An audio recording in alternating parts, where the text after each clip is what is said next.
On the morning, the silence finally became noticeable. Nothing unusual happened.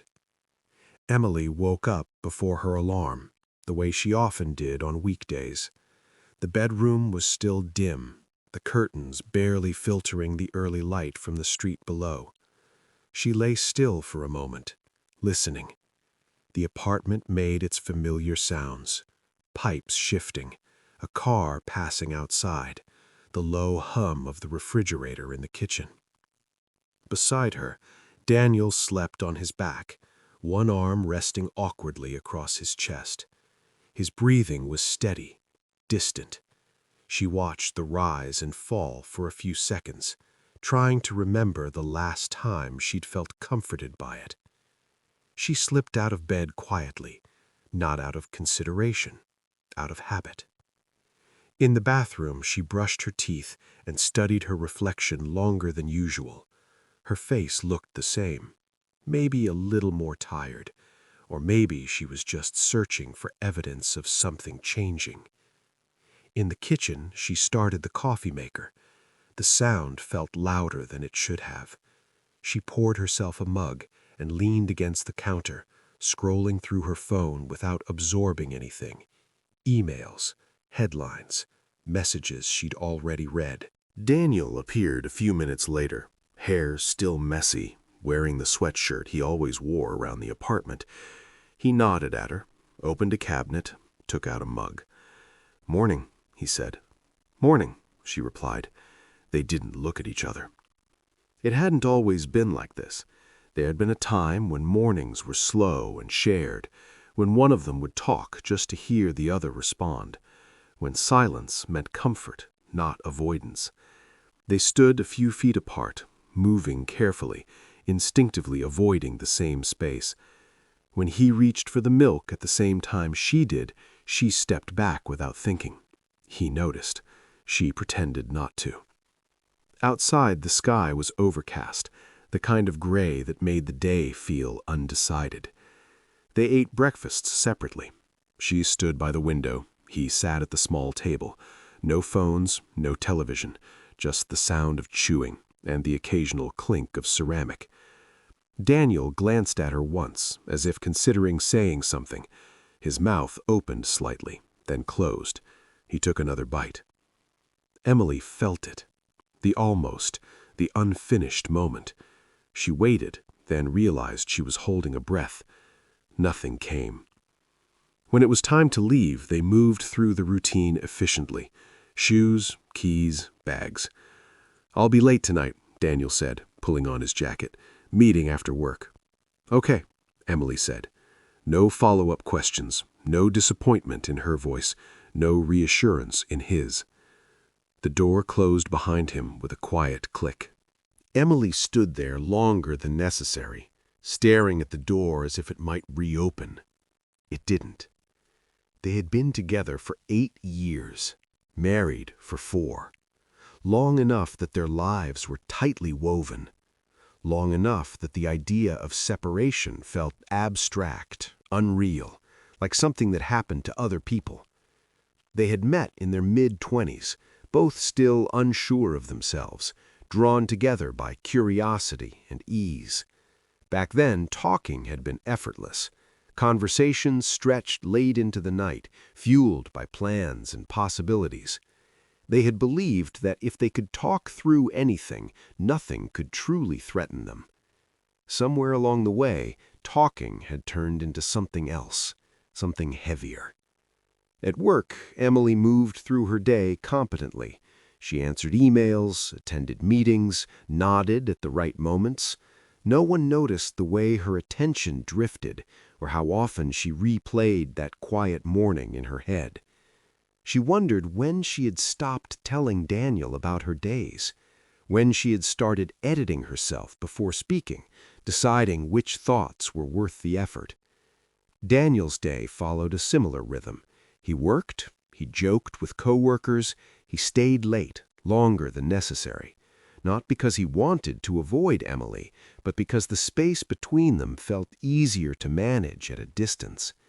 He told himself it was temporary, that stress did this to people, that things would settle, but some part of him knew better.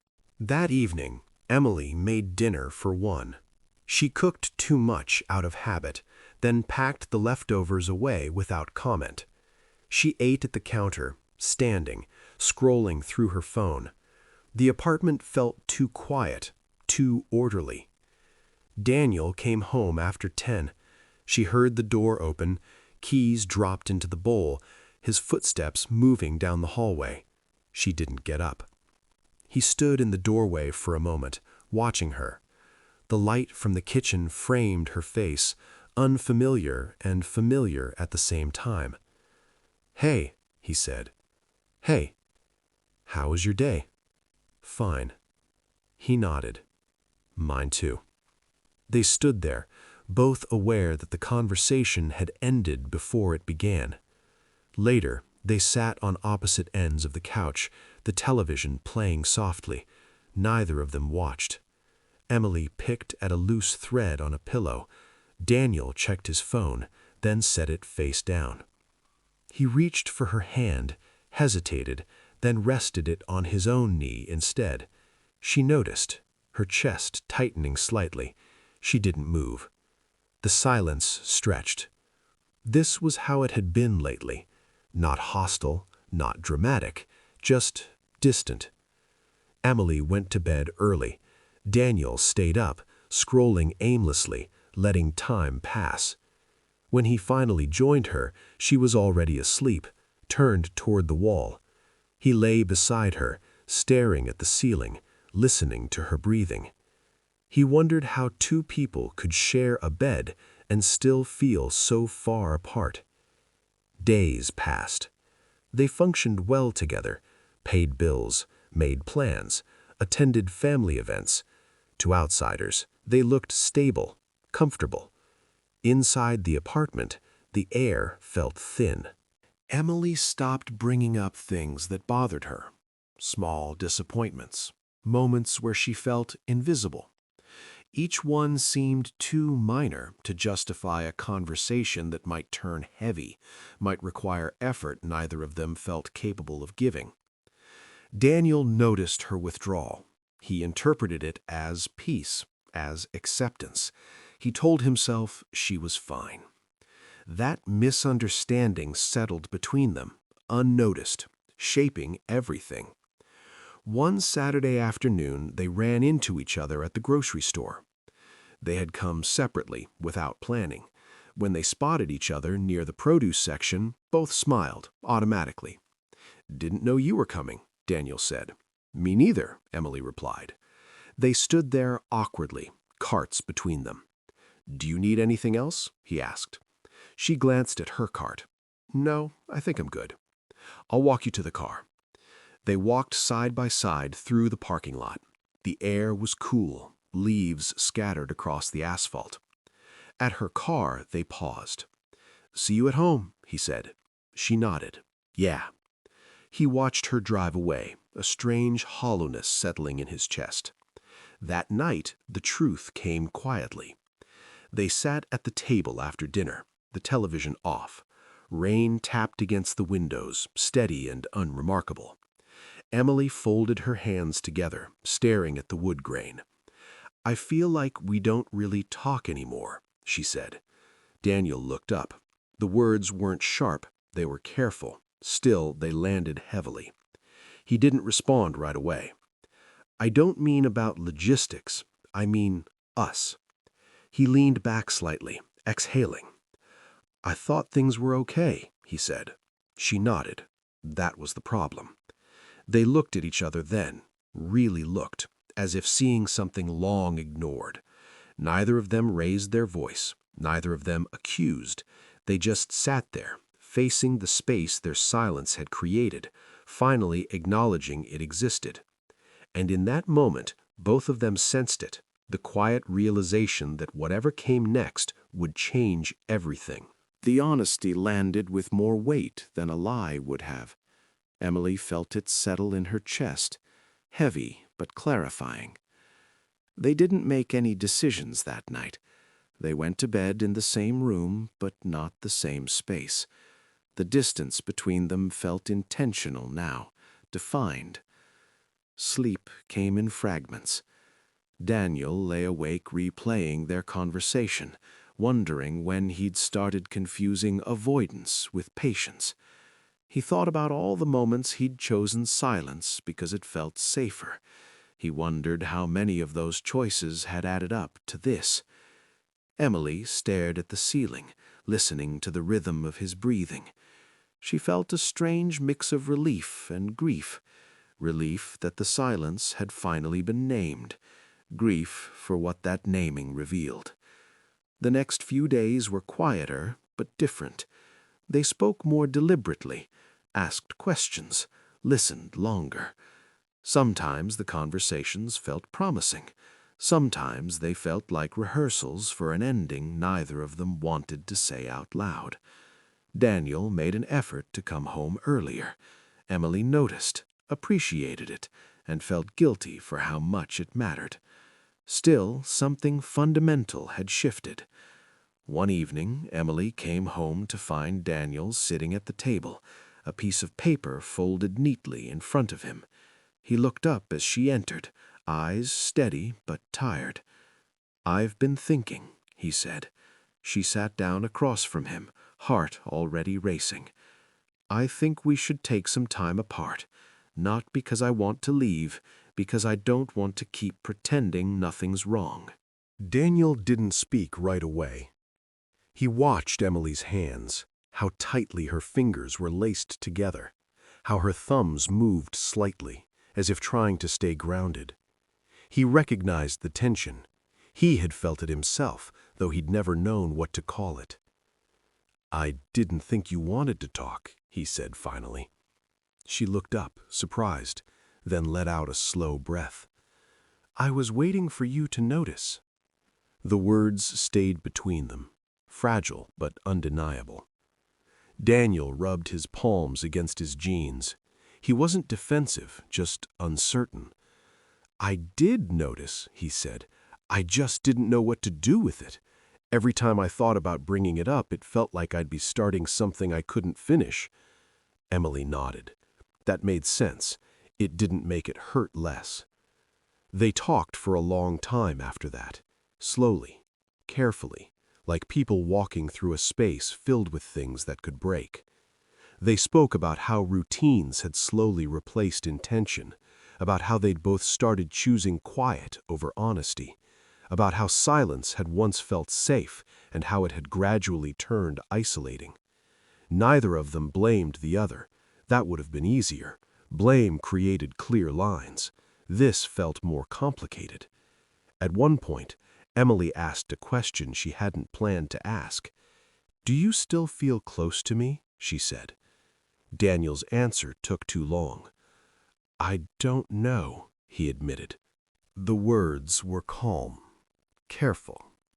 They felt devastating anyway. Emily closed her eyes briefly, then nodded. "I've been thinking the same thing." They talked through the details like adults who still cared. He would stay with his brother for a while. They would check in. No rules beyond honesty. Packing happened quietly. Daniel moved through the apartment, noticing how much of himself lived in it. Books on shelves, shoes by the door, the indentation on his side of the bed. Emily stood in the doorway, watching him. She wanted to say something that would undo the last hour, something that would make all the silence worth surviving. She didn't. At the door, Daniel hesitated. "I never stopped loving you," he said. Emily met his eyes. "I know." That knowledge made it harder, not easier.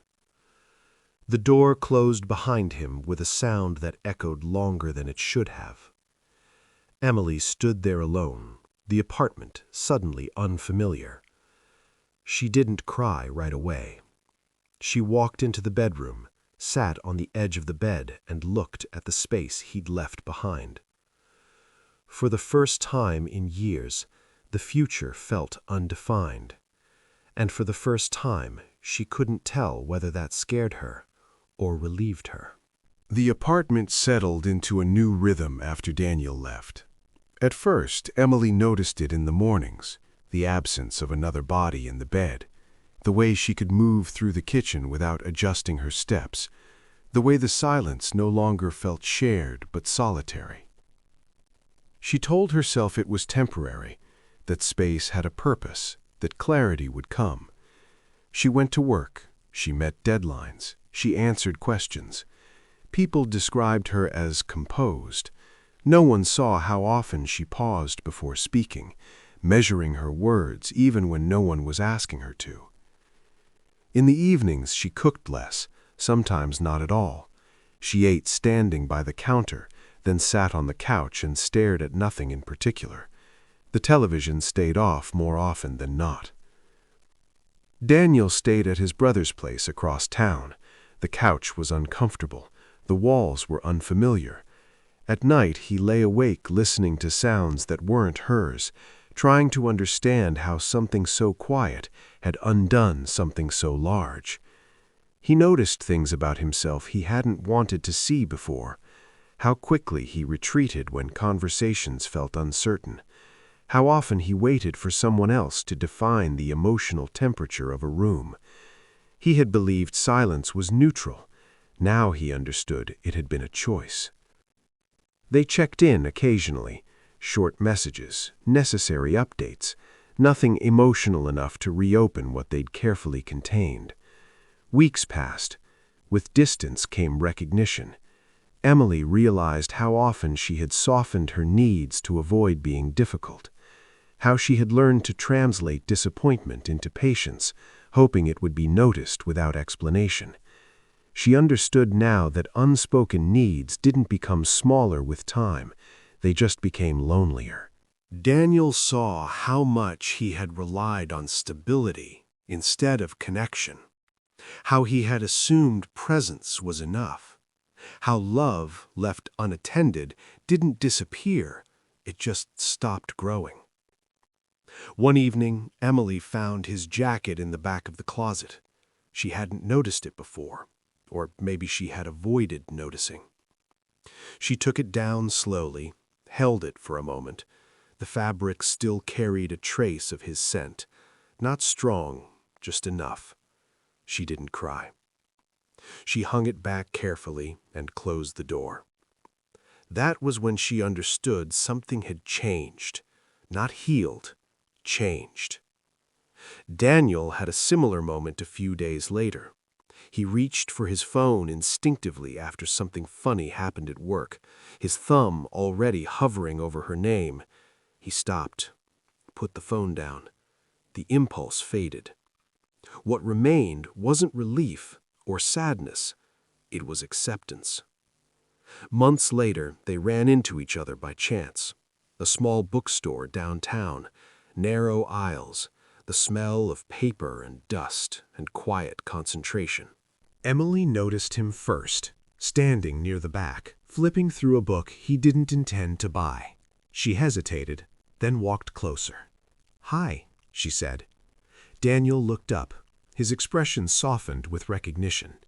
"Hey." They stood there for a moment, neither rushing to fill the space. "How have you been?" he asked. She considered the question honestly. "Better," she said. "You?" "Me too." They talked briefly, about work, about small changes, about nothing that required explanation. There was no tension, no urgency, just familiarity, altered by time.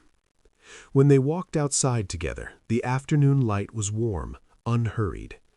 They stopped at the corner. "I'm glad we talked," Daniel said. Emily nodded. "Me too." They didn't reach for each other. They didn't promise anything. They didn't need to. As they walked in opposite directions, neither of them looked back. What they had shared didn't vanish. It simply settled into memory, not painful, not romanticized, just real. They had loved each other. They had stopped talking. And in learning what that silence had cost them, they had both learned how to listen again. Like and subscribe.